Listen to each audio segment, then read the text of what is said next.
नमस्कार दोस्तों। हमारा देश एक ऐसा देश है जहां हर जाति और धर्म के लोग रहते हैं। हमें ज़्यादातर सिर्फ अपने आसपास रह रहे लोगों और उनके रहन सहन के बारे में ही पता होता है। मैं हूं आपका अपना हरमीत और आप सुन रहे हैं मीत की कहानी। बात अक्टूबर सन 2005 की है। नदीम अपने किसी काम से कोलकाता आया है। अपने बिजनेस के लिए उसे सामान खरीदना था, पर आज 11 अक्टूबर है और कल दशहरा भी है।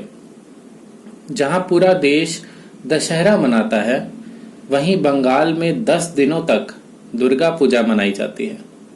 इन 10 दिनों में वो दुर्गा देवी की पूजा अर्चना करते हैं, झूमते नाचते और आरती गाकर अपनी देवी को खुश करते हैं।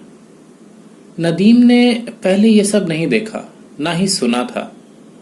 वो देखना चाहता था कि लोग किस कदर इस त्योहार को मनाते हैं। जिस होटल में नदीम ठहरा था, वहां के एक स्टाफ शांतनु से उसने कहा कि मुझे कोलकाता घूमना है और यहाँ की दुर्गा पूजा देखनी है। क्या तुम मुझे अपना कोलकाता दिखाओगे? अब शांतनु कैसे मना कर सकता था? वैसे भी बंगाल के लोग बहुत जल्दी किसी को भी अपना बना लेते हैं। शाम के 5 बज रहे हैं और नदीम शांतनु के साथ कोलकाता की तंग गलियों से गुजरता हुआ बाग बाजार पहुंच गया। वहां लोग ढाक बजा रहे थे। ढाक ड्रम जैसा ही एक इंस्ट्रूमेंट है। औरतों ने अपनी मांग में लाल पीले रंग का सिंदूर लगा रखा था। जब उसने पूछा कि ये कौन सा मंदिर है, इतना सुंदर और आलीशान है, तो शांतनु ने बताया कि ये कोई मंदिर नहीं, ये दुर्गा पूजा के मौके पर बनाया गया पंडाल है। हर साल यहाँ अलग अलग पंडाल बनाए जाते हैं। वाह, ये तो बहुत अच्छा है। तो फिर ये पंडाल कितने दिनों तक रहता है? नदीम पूछता है। शांतनु जवाब देता है कि पिछले 2 महीनों से कारीगर इस पंडाल को बना रहे हैं। एकादशी को देवी की मूर्ति स्थापित करते हैं और फिर अगले 10 दिनों तक दुर्गा देवी की पूजा करके दशहरे वाले दिन यानी कि दशमी को मूर्ति का विसर्जन कर देते हैं।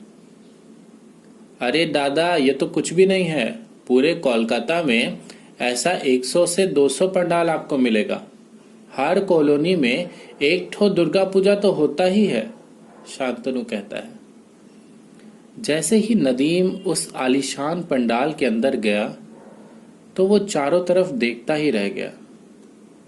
कोई सिर्फ 10 दिनों की पूजा के लिए इतनी शिद्दत और मेहनत से इस पंडाल को कैसे बना सकता है? नदीम सोचता है। सामने माँ दुर्गा की एक भव्य मूर्ति है, जिसके सामने लोग हाथ जोड़कर इबादत कर रहे हैं। नदीम कहता है, शांतनु भाई, यहाँ कोई मस्जिद है क्या?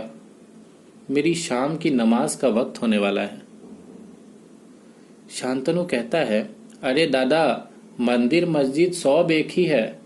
आप यहाँ पे ही नमाज पढ़ सकते हो। नदीम सोच में पड़ गया कि यहाँ लोग आरती कर रहे हैं, उसकी नमाज से लोगों का ध्यान हट सकता है। उसने कहा कि कहीं और चल सकते हैं क्या?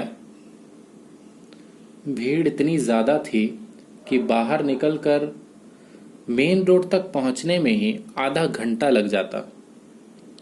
शांतनु ने वहां लोगों से कहकर एक कोने में जगह खाली करवाई और एक साफ चादर बिछा दी। नमाज का वक्त हो चुका था और नदीम ने उस पूजा पंडाल के अंदर ही नमाज पढ़ी। ये नज़ारा देखने लायक था। एक तरफ आरती, दूसरी तरफ इबादत। यही तो है हमारा भारत। जो प्यार नदीम को उस दिन मिला, वो उसे कभी नहीं भूल सकता। उस पंडाल में उसने करीब 2 घंटे बिताए। उसके बाद वो कोलकाता में Kumartuli Park, College Square, Hindustan Club, Dumdum और लेक टाउन के पंडालों को देखकर रात के करीब 2:30 बजे अपने होटल पहुंचा। बाहर अभी भी गाड़ियों का शोर है और लोगों की भीड़ तो जैसे कम होने का नाम ही नहीं ले रही। सुबह 7 बजे उसकी ट्रेन है। वापस लौटते वक्त उसने कोलकाता की ढेर सारी यादें और संदेश अपने साथ ले लिया। दोस्तों, कहते हैं कि अगर हम भगवान की नजरों से देखें तो हर इंसान में वो भगवान मौजूद है। भले कोई काला गोरा हो या अमीर गरीब हो, पर है तो वो भगवान के द्वारा बनाया गया इंसान ही ना।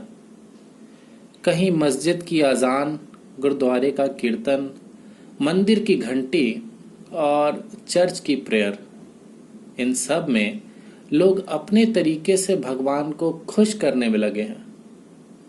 जब मैंने नदीम को नमाज पढ़ते और लोगों को आरती करते एक साथ देखा तो महसूस हुआ कि आप जैसे लोग कितने खास हैं। हम और आप मिलकर सभी धर्मों में प्यार बांटते रहें, बस यही आशा है। मिलेंगे अगले शुक्रवार को एक और प्यारी सी कहानी के साथ। तब तक के लिए गुड नाइट, शुभ रात्रि, शब्बा खैर।